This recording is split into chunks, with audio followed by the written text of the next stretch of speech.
نعم، أمس أنا كنت أشاهد أحد التقارير الإخبارية على إحدى المحطات اللبنانية. كان أهالي اللبوة يرحبون باللاجئين السوريين ويعلنون أن أبوابهم ومنازلهم مفتوحة لهم. هلأ طبعا أي عمل يؤدي إلى منع وصول إمدادات إنسانية لمواطنين سواء كانوا لبنانيين أو سوريين في عرسال هو عمل مستنكر أنا برأيي، لأنه بغض النظر عن الخلاف السياسي أو المعركة، لكن أن يتم قطع إمدادات عن المدنيين، خصوصا أن هذا الأمر يتم بالتنسيق مع الجيش اللبناني وفي إطار السعي لحل مشكلة عرسال، أمر مستنكر. أنا ليس لدي معلومات من هي الجهة التي تقف وراء هؤلاء الشباب لمنع وصول إمدادات، لكن هذا عمل مستنكر وغير مبرر طيب، لكن نهائيا. لا نعتمد فقط على معلومات. لو اعتمدنا على تحليل سيد قاسم، وأنتم متابع جيد للشأن اللبناني بصفة عامة طبعا، لماذا أهالي عرسال يمنعون وصول المساعدات إلى عرسال؟ ومن يقف وراء هذا المنع في اعتقادكم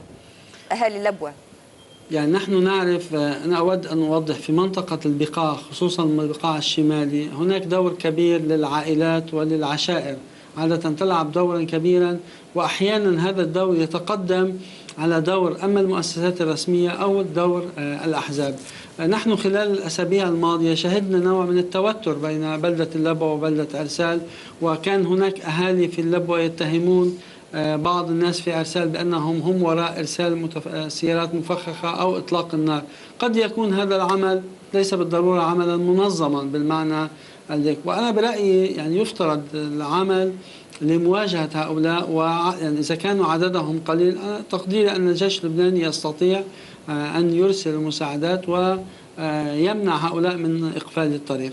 أي عمل لمنع وصول إمدادات إنسانية لأهالي بلدة عرسال أنا برأيي هو عمل مستنكر بغض النظر عن من يقف وراء هذا العمل، وإذا خصوصا أنه يتم برعاية الجيش اللبناني، والجيش اللبناني هو الآن المعني المباشر في المعركة، وهو قد يكون أولى بأن يقول ماذا يدخل وماذا لا يدخل إلى عرسال. أما قيام أفراد بغض النظر عمن ينتمون، إذا ينتمون لجهات حزبية أو عائلية أو عشائرية أو أي سبب، أنا برأيي يعني تعلمنا سواء بالناحية الإنسانية من الناحية الدينية أنه لا يجوز منع وصول الإمدادات للناس المحاصرين سواء في عرسال أو في غير عرسال يعني، وهذا أمر مستنكر ويجب مواجهته بشكل واضح وصريح. طيب، على كل نكتفي بهذا القدر، ونشكرك جزيل الشكر على كل هذه التوضيحات. المحلل السياسي قاسم قصير كنت معنا من بيروت، شكرا.